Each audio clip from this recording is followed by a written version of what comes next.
आहे 10वी नापास झालेला तरी त्याचं डोकं चालतं चांगलं असं म्हणतात. तर तसं जर खिशात पैसे असतील माणसाच्या तर त्याला कळतं की आपल्या मुलाला चांगल्या शाळेत घातलं पाहिजे, त्याला चांगलं शिकवलं पाहिजे, इंजिनिअरिंगला पाठवलं पाहिजे वगैरे वगैरे.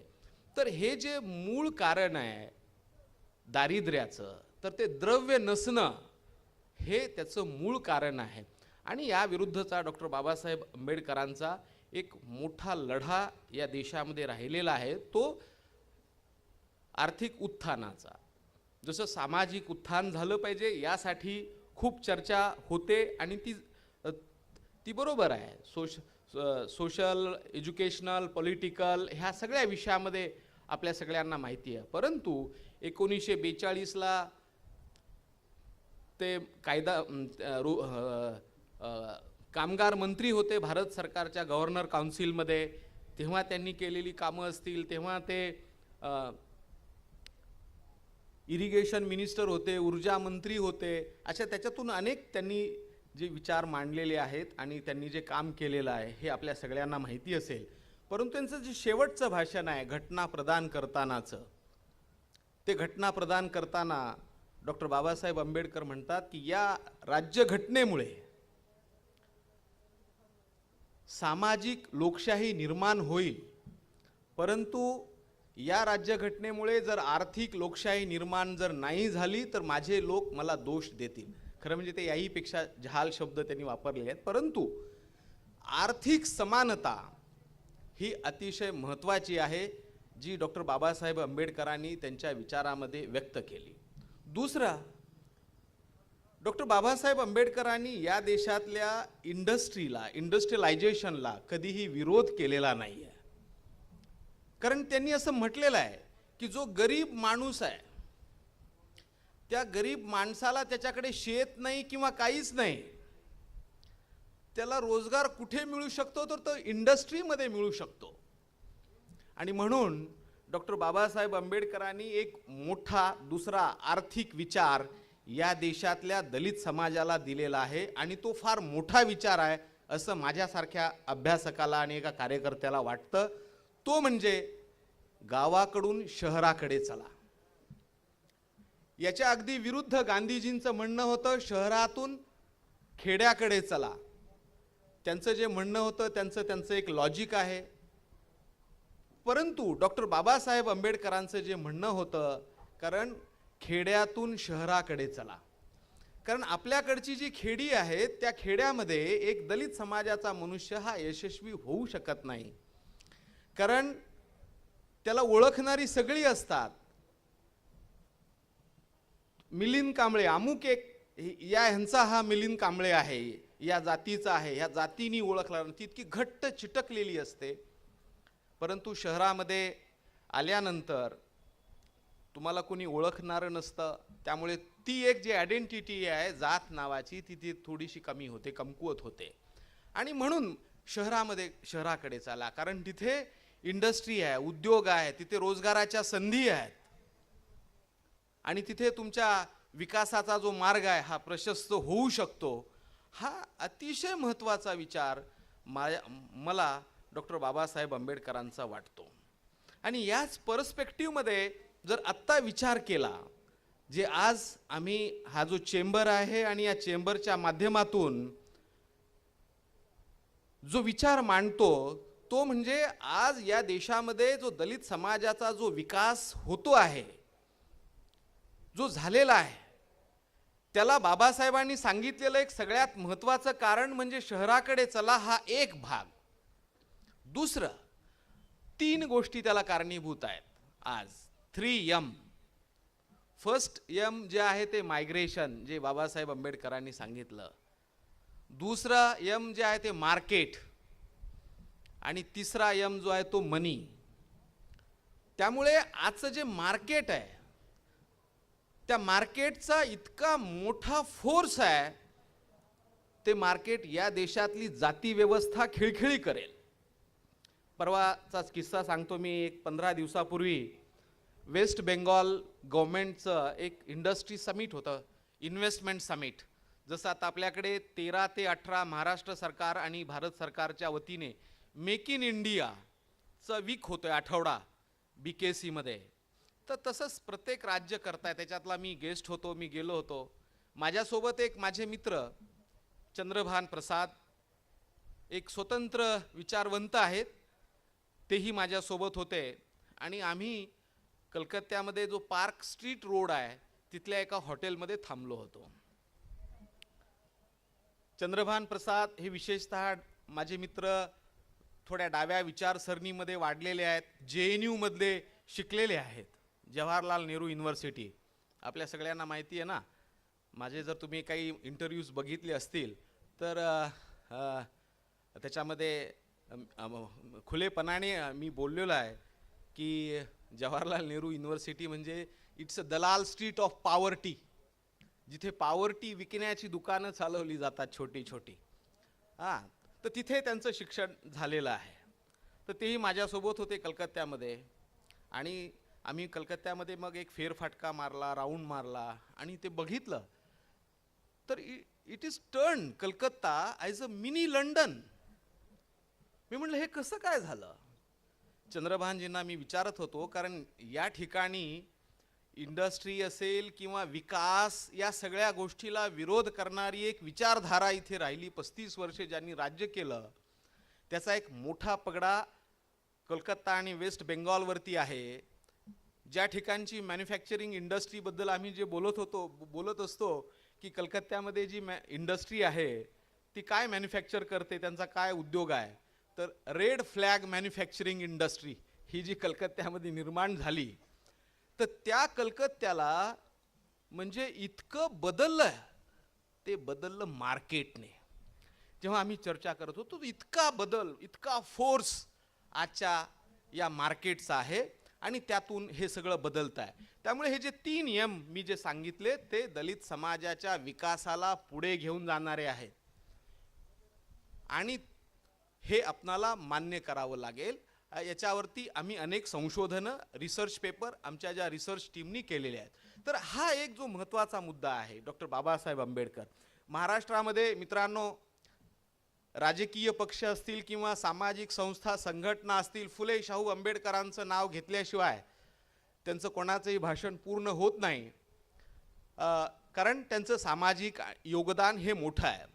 परंतु मी या 3 महापुरुषांच्या विचारामध्ये एक आर्थिक सूत्रही बघतोय, जे मी बाबासाहेब आंबेडकरांच्या बाबतीमध्ये सांगितलं, त्यांचा जो सगळा विचार सांगितला, तसं महात्मा फुले यांच्या बाबतीमध्ये. महात्मा फुले विचारवंत होते, या व्यवस्थेच्या विरुद्ध त्यांनी संघर्ष केला, पुस्तकं लिहिली, विचारधन आहे त्यांचं, हे सगळं आहे.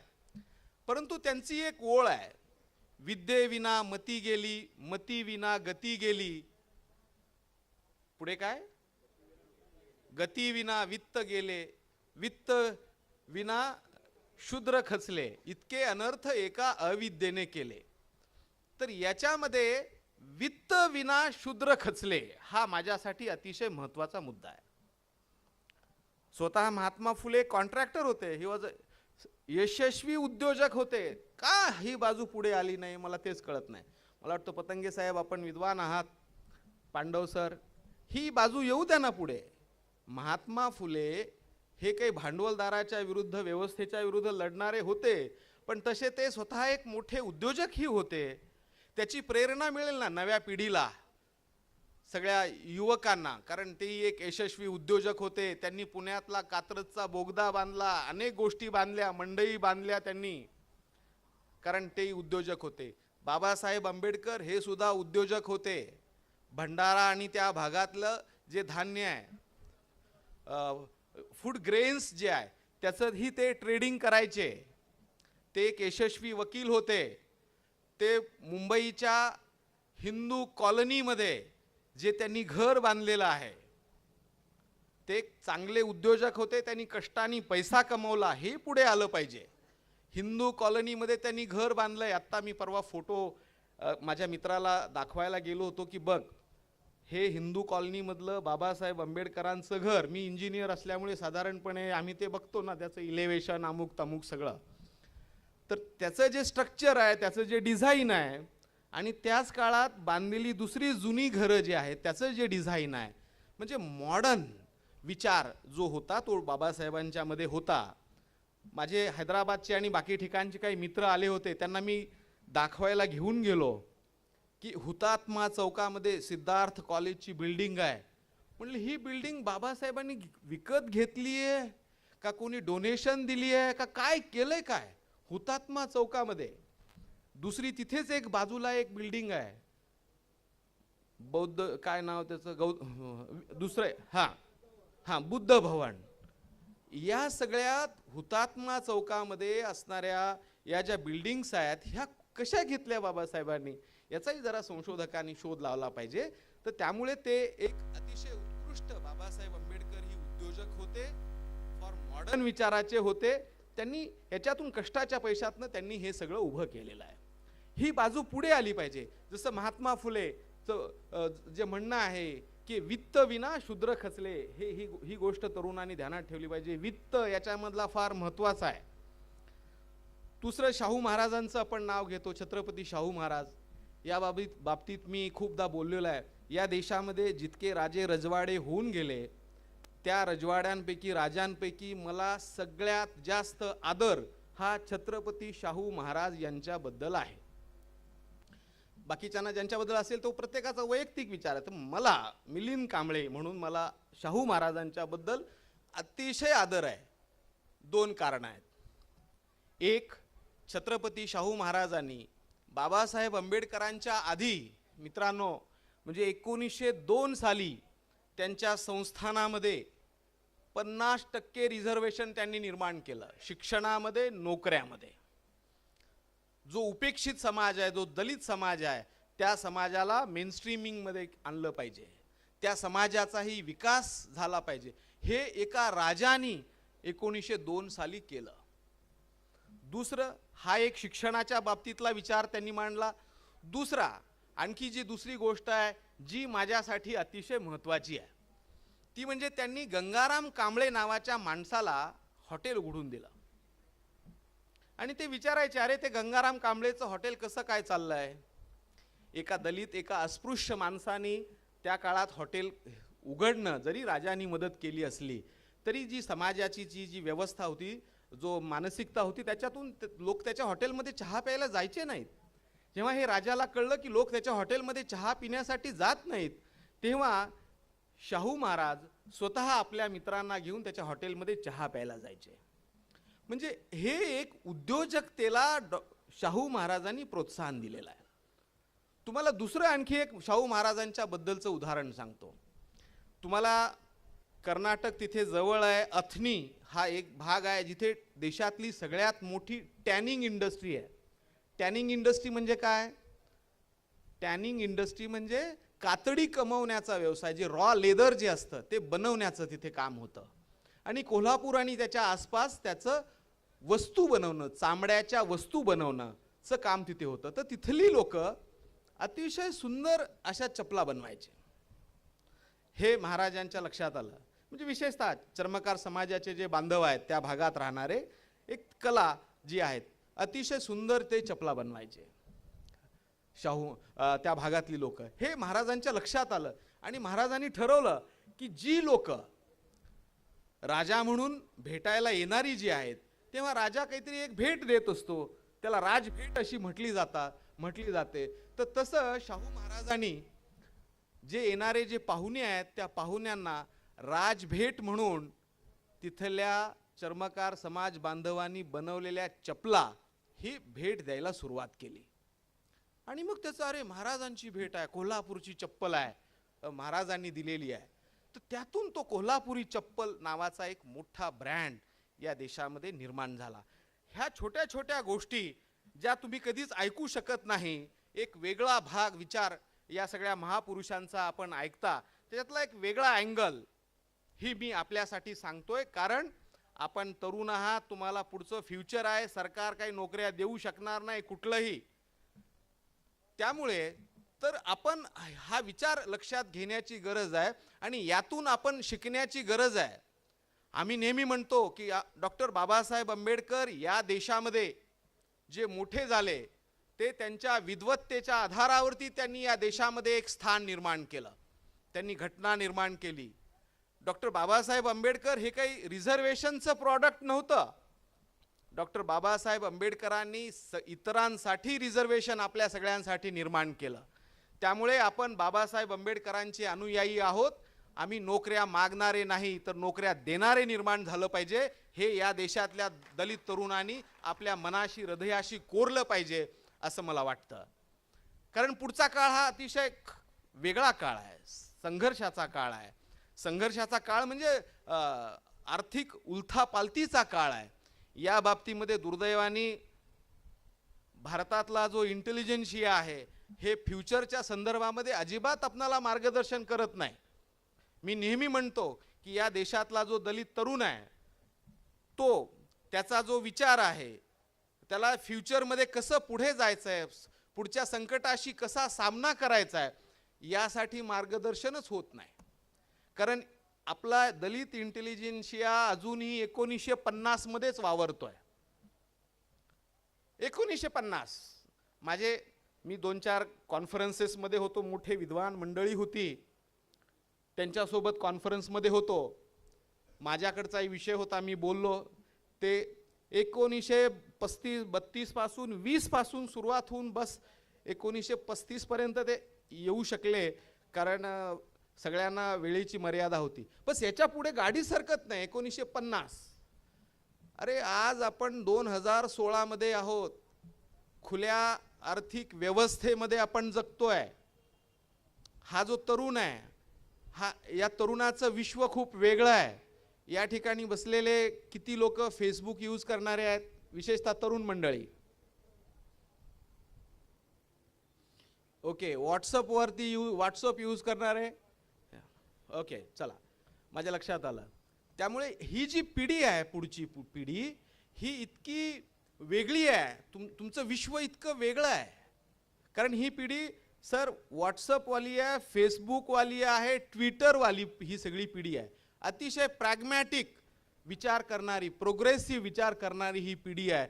तर या पिढीच्या ॲस्पिरेशन्स ज्या आहेत त्या ॲड्रेस करण्याची गरज आहे. आणि एक्झॅक्टली आम्ही Dalit Indian chamber of commerce and इंडस्ट्रीच्या माध्यमातून जे काम करतोय, आपण नोकऱ्या मागणारे नाही, नोकऱ्या देणारे व्हा, ही गोष्ट आम्ही आपणाला सांगतोय. कारण आम्हाला भविष्याचा वेध घ्यायचा आहे आणि त्यासाठी आम्ही सरकारच्या सोबत चर्चा करतोय, एंगेजमेंट करतोय, वेगवेगळ्या पॉलिसीज बनवतोय. भारत सरकार, वेगवेगळी राज्य सरकार जे आहेत यांच्यासोबत आम्ही पॉलिसी बनवतोय. मागे केंद्रामध्ये असणारं डॉक्टर मनमोहन सिंगचं जे सरकार होतं त्यांच्यासोबत आम्ही अतिशय मिनिंगफुल डायलॉग केला, काही पॉलिसी त्यांच्यासोबत बनवल्या. आता मोदीजींचं सरकार आहे, त्यांच्यासोबत आम्ही मिनिंगफुल डायलॉग निर्माण केलेला आहे, त्यांच्यासोबत आम्ही पॉलिसी बनवतोय. कारण ह्या तरुणांचे जे ॲस्पिरेशन्स आहेत ते ॲड्रेस करण्याची गरज आहे. कारण आपल्याला सगळे जर डेमोग्राफी जर माहिती असेल, आपला देश हा तरुणांचा देश आहे. 125 कोटी लोक आपल्या देशामध्ये आहेत. 18 ते 35 या वयोगटातली 65% लोकसंख्या आहे आपल्या देशामध्ये. आणि शेड्यूल कास्ट आणि शेड्यूल ट्राईबची 25% पॉप्युलेशन आहे. म्हणजे जवळजवळ 30 कोटी शेड्यूल कास्ट आणि शेड्यूल ट्राईबचा समाज या देशामध्ये राहतो. त्याच्या 65% म्हणजे 19 कोटी या देशामध्ये शेड्यूल कास्ट आणि शेड्यूल ट्राईबचे यूथ आहेत, तरुण आहेत, ज्यांचं विश्व हे पूर्ण वेगळं आहे. याला कनेक्ट करण्याची गरज आहे, त्याला मार्गदर्शन देण्याची गरज आहे. कारण त्याला उडायचं आहे, त्याच्या पंखामध्ये बळ देण्याची गरज आहे. कारण आज मार्केट इकॉनॉमीमध्ये जात, धर्म, पंथ हे गळून पडणार आहेत. कारण मार्केटचा जो फोर्स इतका मोठा आहे की तो सगळा बदल घडवतोय. तर मित्रांनो, मी तुम्हाला सांगू इच्छितो की फार झपाट्याने देश बदलतोय. मी देशभर फिरतो, प्रवास करतो. कुठल्याही शहरामध्ये जा, कुठल्याही शहरामध्ये तुम्हाला त्या शहरामध्ये नवे रस्ते बनवणं चालू दिसेल, फ्लायओव्हर बनवणं चालू दिसेल, मेट्रोचं काम, ट्रॅफिक जॅम. काय कशामुळे झालंय हे? अचानक कसं काय झालं हे? पार्किंगची समस्या, या ठिकाणी नगरसेवक बसलेले आहेत. पार्किंगची समस्या, अशा अनेक समस्या आहेत शहरामध्ये. ह्या कशामुळे अशा निर्माण झाल्या? का अचानक कशा पडल्या? काय समस्या ह्या? याचा तपशिलात शोध घेतला पाहिजे आपल्या सगळ्यांनी. आपण मागे बसलेले आहात त्याच्यासाठी तुम्हाला सांगू इच्छितो, आपल्या देशाची जी इकॉनॉमी आहे ती इतकी झपाट्याने बदलते आहे. एक तुम्हाला साधं उदाहरण देतो. या ठिकाणी बसलेले जे सिनियर मंडळी आहेत त्यांना माहिती असेल की आपल्याकडे एक कार बनवणाऱ्या दोनच कंपन्या होत्या, एक अँबॅसेडर आणि एक प्रीमियर पद्मिनी. या दोन गाड्या पूर्वी असायच्या. तर एक ते अँबॅसेडर नावाची जी कार होती ना, त्या कारमध्ये एक छोटा पंखा असायचा, छोटा पंखा. तरुणांना माहिती नसेल किंवा कोणाचे वडील अधिकारी असतील आणि अँबॅसेडर मिळाली असेल तर त्यांना माहिती असेल, त्याच्यात एक छोटा पंखा होता. तो कुठे गेला हा पंखा? कसा काय गायब झाला हा पंखा? किंवा लोक, तुम्हाला सांगतो मित्रांनो, तुम्ही तरुण आहात, पूर्वी मार्च एप्रिलमध्ये जर लोकांना जर प्रवास करायचा असेल अँबॅसेडर कारमधून, तर लोक वरती असे गवत टाकायचे, त्याच्यावरती पाणी मारायचे, वाळ्याचे पडदे त्याच्यावरती ठेवायचे आणि मग ते प्रवास करायचे. आज तुम्ही हे चित्र बघताय का शहरामध्ये? नाही. तो पंखा आहे का आतमध्ये बसवलेला? हा कोणी गायब केला हा पंखा? तर हा मार्केटनी गायब केला, हा इकॉनॉमीनी गायब केला हा पंखा छोटा. मारुती 800 आली, म्हणजे एखाद्याकडे मारुती 800 जर माझ्याकडे असेल तर लोक बघायला यायचे, ती मारुती 800 मध्ये एसी गाडी आहे, ती थंड हवा कशी काय मारते, कसा येतोय थंड हवा. आज मारुती 800 कुठे आहे हे आपल्या सगळ्यांना माहिती आहे. मग हे किती पुढे गेलं. स्कूटर बनवणारं एकाकडेच लायसन होतं या देशामध्ये. 6 महिने वेटिंग, 6 महिने वेटिंग स्कूटर खरेदी करण्यासाठी. बरं, ती चालू करायची असेल तर ती वाकडी करून किक मारायची, मगच ती चालू व्हायची. आज कुठे आहे ती स्कूटर? बंद केलं प्रोडक्शन. जी लोक काळाच्या सोबत आणि टेक्नॉलॉजीच्या सोबत बदलणार नाहीत ती लोक बंद पडतील. हिंदुस्थान मोटर अँबॅसेडर बनवणारी कार बंद, शटडाऊन झाला बिर्लाचा कारखाना. ह्याच्यामध्ये तुम्हाला काळाच्या सोबत चालावं लागेल, टेक्नॉलॉजीचा अवलंब करावा लागेल, तरच तुम्ही या विकासाच्या प्रवाहामध्ये, या व्यवस्थेमध्ये तुम्ही टिकू शकता. तुम्हाला एक दुसरं उदाहरण देतो म्हणजे तुम्हाला एकदम छान असं कळेल की आपल्या देशामध्ये एक बनिया समाज आहे. हे कुठल्याही अर्थाने जातीय घ्यायचं नाही, ओके. हा, तो जो बनिया समाज जो आहे तो एक व्यवसाय करणारा जो समाज आहे त्याला भारतामध्ये बनिया समाज असं म्हटलं जातं. तो व्यवसाय कसा करतो? म्हणजे फिलॉसॉफर किंवा जे थिंकर, विचारवंत, ते असं म्हणतात की तो गद्दा सिस्टमनी बिझनेस करतो. एक गादी सिस्टमनी बिझनेस करणारा एक समुदाय आपल्या देशामध्ये आहे. ते माझे एक न्यूयॉर्क टाइम्सची पत्रकार माझ्या ओळखीचे आहेत, ते म्हणले की मिलिंद, ये जो गद्दा सिस्टम में काम करने वाले जो लोग हैं वो कभी इस देश में मिलीनियर और बिलीनियर नहीं बन सकते. मैं बोला ऐसे क्यों बोल रहे हैं, उनके पास तो बहुत पैसा है. हो सकता है त्यांच्याकडे चांगली संपत्ती असू शकते, वेल्थ असू शकते, पण ते मिलीनियर आणि बिलीनियर हा जो टॅग आहे ना तो त्यांना कधीच लागू शकणार नाही. मी म्हटलं ऐसा क्या है? तो गद्दा सिस्टम में काम करते हैं, अभी भी वो चोपडी, तुम्हाला माहिती आहे चोपडी लिहिण्याचं काम, चोपडी, ते कॉम्प्युटर वापरणार नाहीत आणि हे सगळं. अच्छा, तो मग मी थोडासा विचार करायला लागलो की बाबा हे याच्यामध्ये किती तथ्य आहे.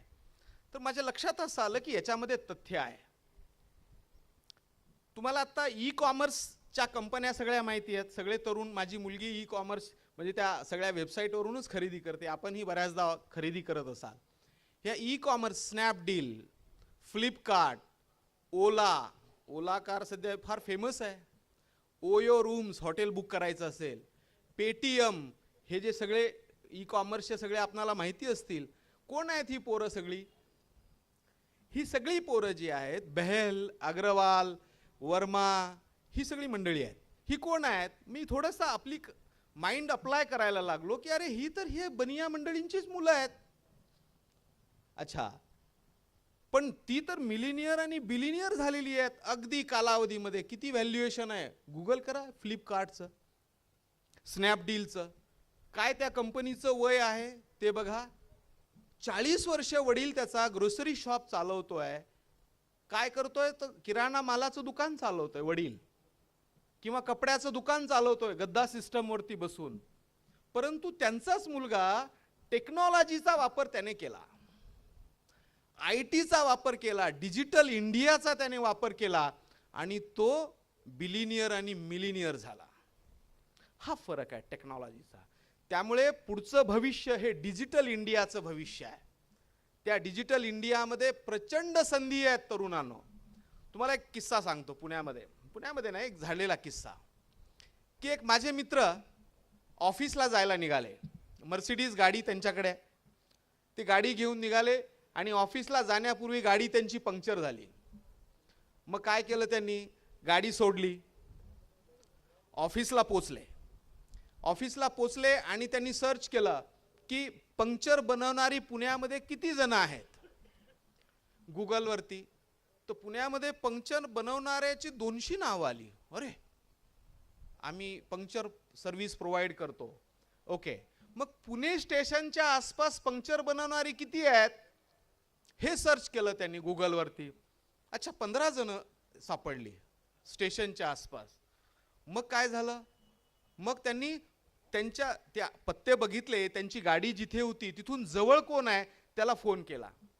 त्याला सांगितलं की बघ बाबा, असं असं आहे, माझी गाडी तिथे उभी आहे, माझं ऑफिस इथे आहे, तू ये, चावी घेऊन जा आणि ते पंक्चर काढ आणि मला गाडी आणून दे. तो मुलगा म्हणला ठीक आहे साहेब, मी येतो. तो गेला, साहेबांची गाडीची चावी घेतली ऑफिसमधून, त्या गाडीचं टायर खोललं, तो गेला पंक्चरच्या दुकानामध्ये.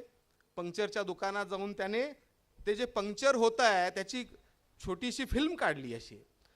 तो टायर बुडवताना ते फुगे येतात ना, तर 2-3 मार्क केले, व्हॉट्सअपवरती पाठवून दिलं. साहेब, तुमच्या गाडीमध्ये 3 पंक्चर आहेत. व्हॉट्सअपवरती त्या पोराने. अच्छा, मग त्यांनी विचारलं की ह्याला किती पैसे खर्च येईल. 50 रुपये पर पंक्चरचा, 150 रुपये. हे माझं 150 रुपये बिल त्यांनी परत त्यांना पाठवून दिलं की हे 150 रुपये ह्याला लागतील व्हॉट्सअपवरती. चलो ठीक आहे. मग त्याने म्हणले की ओके. हां, त्याने ते पंक्चर काढलं,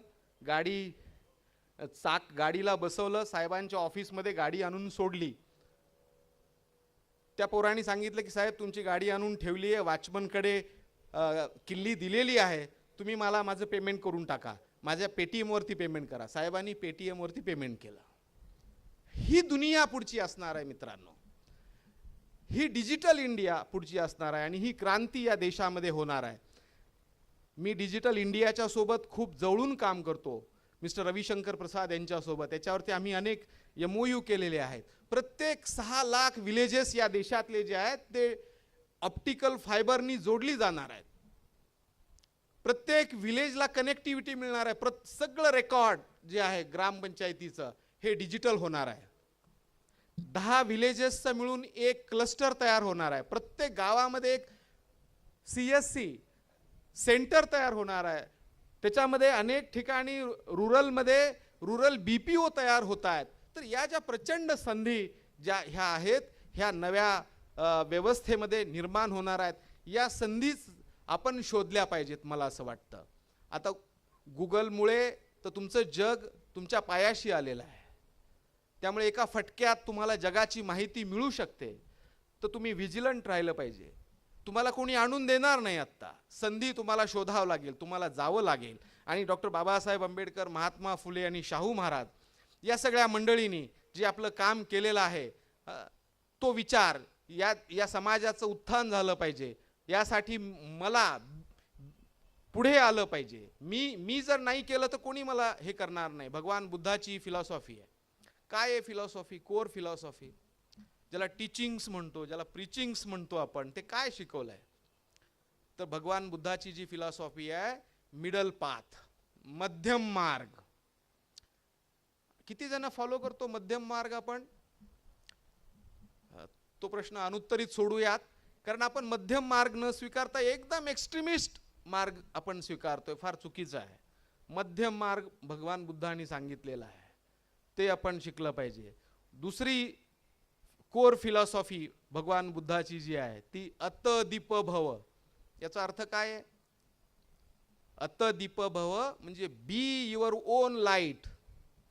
मराठीमध्ये एक जे आणखी एक जण संत होऊन गेले ते तेही तेच म्हणतात, तूच तुझ्या जीवनाचा शिल्पकार आहेस, तूच तुझ्या जीवनाचा शिल्पकार आहेस, तुलाच तुझा मार्ग शोधावा लागेल, हे भगवान बुद्ध सांगतात. डॉक्टर बाबासाहेब आंबेडकरांनी एक कॉन्स्टिट्यूशनल कव्हर निर्माण केलेलं आहे आणि तेच काम या तरुणांना डोळ्यासमोर ठेवून आम्ही देशभरामध्ये काम करतो आहोत आणि तरुणांना नव्या संधी निर्माण करण्याचं काम करतोय. भारत सरकार जे आहे, महाराष्ट्र सरकार आणि सगळी जी राज्य सरकार आहेत यांच्या समोरही हा प्रश्न आहे की एवढी मोठी या देशातली जी तरुणांची जी संख्या आहे ती संख्या आयडियल ठेवून चालणार नाही. त्यांच्या हाताला काम दिलं पाहिजे, त्यांना चालना दिली पाहिजे. यासाठी ही सरकार कामं करत असतात, त्याचा लाभ हा आपण घेतला पाहिजे. आपण जर सगळं बघितलं तर देशामध्ये एक इंडस्ट्री या विषयामध्ये, मी इंडस्ट्रीचा रिप्रेझेंटेटिव्ह आहे, त्यामुळे एक इंडस्ट्री या विषयामध्ये एक मोठं चैतन्य आहे देशामध्ये. एक जी मरगळ आली होती ती मरगळ झटकली आपल्या देशाने. Make in India, skill India, digital India, हे मोठे प्रोग्राम, स्टार्टअप इंडिया, हे सगळे जे प्रोग्राम आहेत हे या देशातला जो तरुण जो आहे त्या तरुणाला डोळ्यासमोर ठेवून हे सरकार राबवत आहे. केंद्र असेल, राज्य सरकार असतील, सगळी ही राबवत आहेत. कारण या देशातला जो तरुण आहे या सगळ्या कार्यक्रमांमध्ये हा नोकरीची संधी शोधतोय. माझ्यासारखा उद्योजक याच्यामध्ये मला उद्योग कसा मिळेल, स्मार्ट सिटीज, हायवेज, कॉरिडॉर, ही या देशातल्या तरुणांची भाषा झालेली आहे. कुठेही जा सगळे लोक मला बोलतात की डिजिटल इंडिया में मुझे काम करना है सर, उसमें क्या मुझे अपॉर्चुनिटी है, अच्छा स्मार्ट सिटीज में काम करना है, हायवेज कॉरिडॉर में काम करना है. तर त्यामुळे मित्रांनो हे लक्षात घ्या, हे जे सगळे कार्यक्रम आहेत, गुगल आहे, व्हॉट्सअप आहे, अँड्रॉइड स्मार्टफोन आहेत सगळ्यांकडे, तुम्ही बघा या सगळ्या ज्या संधी आहेत या संधी तुमच्यासाठी वाट बघत आहेत, त्या संधी जाऊन तुम्ही ग्रॅब करा. त्यासाठी डिक्की ही काम करते आहे पॉलिसी बनवण्याचं. भारत सरकारच्या सोबत, राज्य सरकारांच्या सोबत इंडस्ट्री पॉलिसी बनवतोय. आम्ही सरकारला हे म्हटलं या देशामधले जे मोठे उद्योग घराणे जे निर्माण झालेले आहेत ते कसे झाले उद्योग घराणे निर्माण, या देशातल्या सरकारच्या ज्या पॉलिसी आहेत त्याचा एक खूप मोठा सपोर्ट राहिलेला आहे. आता या ठिकाणी बसलेले बँकर्स आहेत ज्यांनी, तेव्हा 20 वर्षा 25 वर्षापूर्वी बँकिंग एवढं स्ट्रिक्ट नव्हतं, सहजपणे लोन दिलं जायचं, पण आज बँकिंग एकदम स्ट्रिक्ट आहे. त्यामुळे या देशामध्ये ही जी मोठी उद्योग घराणी निर्माण झाली मित्रांनो, त्याला सरकारच्या पॉलिसीचा सपोर्ट आणि इक्विटीचा सपोर्ट हा मोठ्या प्रमाणात राहिला. मायनिंगचे लायसन्स, आज जर मला मायनिंगचं जर लायसन मिळालं, कोण मायनिंगचं लायसन देतं? सरकार देतं. लीज लायसन्स, जर माझ्याकडे जर माईन असेल तर बँकर्स माझ्या भोवती डान्स करतात, तुम्हाला सांगतो अशी स्थिती आहे. दे डान्स अराउंड अस. माझ्याकडे जर मायनिंगचं लायसन आहे तर ही लायसन्सेस ज्या घराण्यांना मिळाली त्यातून ते मोठे झाले. त्यामुळे आमचं सरळ साधं म्हणणं आहे सरकारला की हा जो पॉलिसी सपोर्ट जो आहे तो सपोर्ट आपण ज्या उद्योग घराण्यांना दिला तोच सपोर्ट या देशातला जो अनुसूचित जाती जमातीचा दलित तरुण जो आहे त्यालाही द्या. आणि अशा प्रकारे कन्स्ट्रक्टिव्ह डायलॉग, म्हणजे पतंगे सर मला खूप जण म्हणतात की मिलिंद डिक्की आणि तुमचं जे काम आहे हे पोस्ट आंबेडकर एक कन्स्ट्रक्टिव्ह मूवमेंट अशी उभी राहिलेली आणि एक यशस्वी संघटना अशा स्वरूपाची. तर सरकारच्या सोबत आम्ही एंगेजमेंट केली, डायलॉग्स निर्माण केले आणि यातून पूर्ण पॉलिसी सपोर्ट निर्माण केला. मी तुम्हाला सांगू इच्छितो, मुद्रा बँक त्याच्या सुरुवातीपासून मी सरकारच्या सोबत आहे. त्या मुद्रामध्ये 50,000पासून 10 लाखापर्यंतचा एक support system, financial support system आज उपलब्ध झालेली आहे. आज आपण वाचलं असेल स्टार्टअप इंडिया ही स्कीम सुरू झाली, पण दुसरी स्टँडअप इंडिया स्कीम लॉन्च होते आणि त्या स्टँडअप इंडिया स्कीमचं जे सगळं इनपुट आहे ते डिक्कीनी दिलं आहे. डिक्की हा त्या स्कीमची एक पार्टनर आहे. तर ती स्टँडअप इंडिया स्कीम लवकरच लॉन्च होईल. ती स्कीम काय, स्टार्टअप इंडिया काय आहे, या देशातला जो जनरल तरुण आहे त्या तरुणासाठी एक सपोर्ट करणारी सिस्टम आहे, फायनान्शियल सपोर्ट. त्यातून त्यांना तो मदत मिळेल. आणि स्टँड अप इंडिया ही एक्सक्लुझिव्हली शेड्यूल कास्ट आणि शेड्यूल ट्राईबचे जे उद्योजक आहेत आणि महिला, जनरल महिला, म्हणजे या देशात जनरल महिला सुद्धा आमच्यासारखेच अस्तित्व असल्यामुळे ते SC ST आणि महिला असं संबोधलं जातं. तर यांच्यासाठी स्टँड अप इंडिया ही स्कीम लॉन्च होईल. मित्रांनो, 6 जानेवारीला भारत सरकारच्या कॅबिनेटने हा निर्णय केला की स्टँड अप इंडिया आणि स्टार्टअप इंडिया, आणि स्टँड अप इंडियासाठी 10,000 कोटीचं बजेटरी अलोकेशन भारत सरकारने केलं आणि ती लॉन्च होईल. ती सिडबीकडे येईल. सिडबी त्याचं क्रेडिट गॅरंटी तयार करेल, त्याला एक लिव्हरेज करेल. आणि जी मूळ स्कीम होती ती मूळ स्कीम ही होती की माझी सूचना होती माननीय पंतप्रधानांना की या देशामध्ये 27 पब्लिक सेक्टर बँक आहेत. मी त्यांना फक्त एकच गोष्ट मागितली, एक गोष्ट करा. काय करू म्हणले, each bank, each branch should support 1 SC और ST एंटरप्रेन्योर. तो बोले ये एक क्या मांग रहा है, ये एक क्या है, फिर जरा खोल के बताइए. मैंने बोला कि सर इस देश में 27 बैंक्स है गवर्नमेंट के और उसके 1.25 लाख ब्रांचेस है. तो मेरा कहना है कि each bank, each branch should support 1 SC और 1 ST एंटरप्रेन्योर.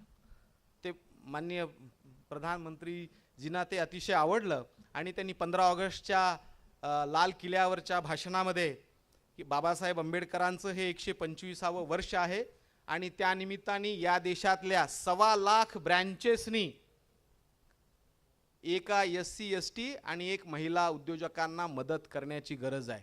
त्याची स्कीम बनते, ती बनेल.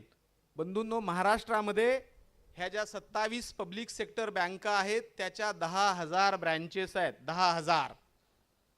पुढच्या 3 वर्षाच्या काळात तुमच्यापैकी इथे बसलेले जे आहेत ते मला भेटले पाहिजेत की तुमचं भाषण आम्ही ऐकलं होतं आणि आम्ही उद्योजक झालोय.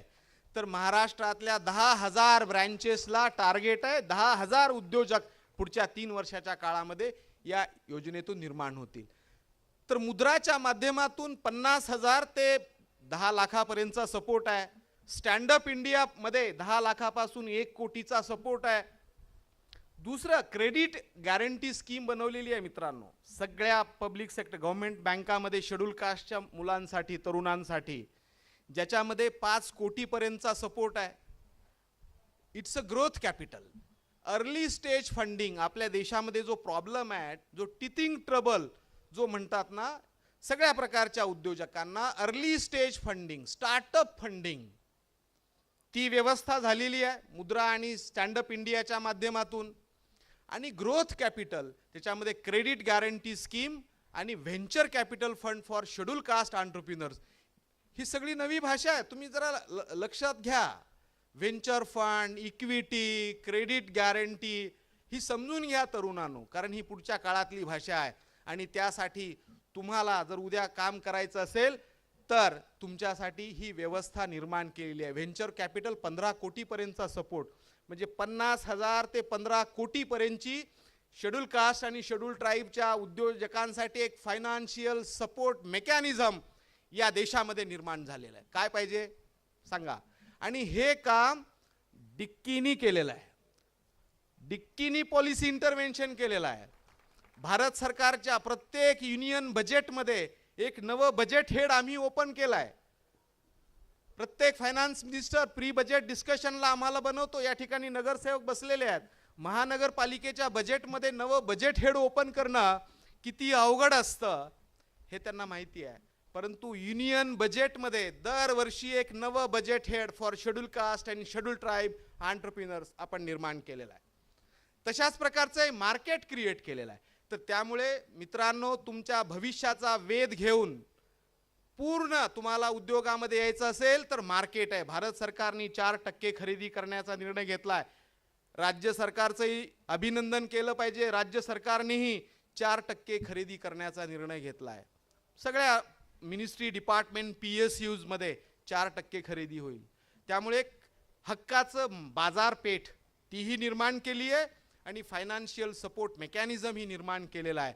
आणि हे या देशातला जो तरुण आहे, यूथ आहे, त्याच्या इकॉनॉमिक एम्पॉवरमेंटसाठी आणि डॉक्टर बाबासाहेब आंबेडकरांचं जे एक स्वप्न आहे की दलित समाजामध्ये सुद्धा एक आर्थिक समानता निर्माण झाली पाहिजे, तो धागा घेऊन आम्ही देशभर काम करतोय. आपण बघितलं असेल, आमची एक नॅशनल कॉन्फरन्स दिल्लीमध्ये झाली, त्याच्यामध्ये भारत सरकारचे मंत्री आले होते, माननीय पंतप्रधान आले होते. आणि उद्या माझी तुम्हाला आणखी एक सांगतो, उद्या माझी पंतप्रधान कार्यालयामध्ये मीटिंग आहे. पंतप्रधानांचे जे प्रिन्सिपल सेक्रेटरी आहेत त्यांनी त्यांच्या अध्यक्षतेखाली मीटिंग बोलवलेली आहे आणि त्या मीटिंगमध्ये भारत सरकारचे 12 कॅबिनेट सेक्रेटरी आहेत, सेक्रेटरी आहेत वेगवेगळ्या डिपार्टमेंटचे, ज्याच्यात एक 13वे रेल्वे बोर्डाचे चेअरमन आहेत. त्यांच्यासमोर आम्ही या देशामध्ये दलित उद्योजकांना सपोर्ट करणारी इकोसिस्टम काय असली पाहिजे आणि स्टँडअप इंडियाला लिव्हरेज करण्यासाठी वेगवेगळ्या डिपार्टमेंटनी काय काम केलं पाहिजे या संदर्भातली चर्चा करणार आहोत. एक फुल प्रूफ सिस्टम भविष्यामध्ये दलित तरुणांसाठी निर्माण करण्याचं काम या देशामध्ये चालू आहे आणि ते आपल्याला डोळ्यासमोर ठेवून आम्ही करतो आहोत. मी तर आता त्याचा मला किती फायदा होईल माहिती नाही, मी माझ्या फायद्यासाठी, कारण मी आता व्यवसायातून निवृत्त झालेलो आहे, तर हे सगळं ह्या पुढच्या पिढीसाठी आम्ही करतो आहोत, हे लक्षात घेतलं पाहिजे असं मला वाटतं. आणि आज युवकांसाठी एवढा डोस पुरेसा आहे. Thank you very much. धन्यवाद मिलिंदजी.